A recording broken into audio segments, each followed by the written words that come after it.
If you incite violence, I want to be clear about this. If you incite violence or destroy our communities, you're going to be held to account. That kind of criminal behavior will not be tolerated. Full stop.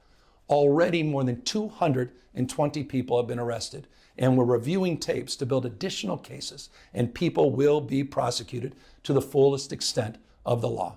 And also recognizing out loud, and they've been saying it since the current administration took office, that members of Congress and the Democratic side are powerless. They are powerless to stop what is occurring. In fact, when asked by their constituents, what can we do to protect ourselves, and more importantly, to protect our neighbors, the response being, exercise your rights, vote in the midterms. So they are essentially almost tossing the ball and saying, like, we have no power right now. All the power has been given to the other side, and so all we can do is kind of idly stand by.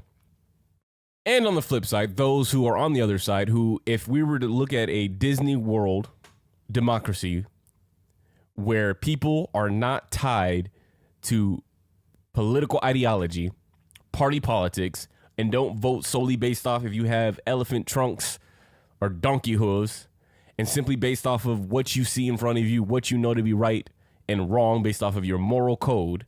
If we were to live in that world, then individuals that fall on the right side would also be brave enough to stand up and say, I agree with a lot of what we're doing. I agree maybe that only a man and a woman should be married.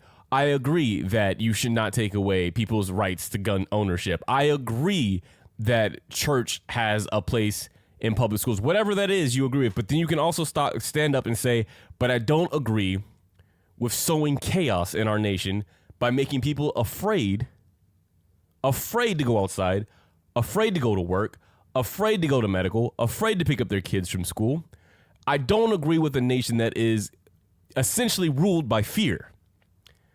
But unfortunately, on the other side, we're seeing very few and far between individuals stand up and say, like, I am disagreeing, I am splitting from party lines because they're afraid of the repercussions. And this is the problem with career politics as well. When your whole identity and your whole professional mantra is tied up with being a politician, which was not what it was originally meant for, then all you do is try to protect yourself. And you're not protecting yourself in terms of, I'm going to serve the constituents and they're going to keep me in. No, you're protecting yourself by feeding the king.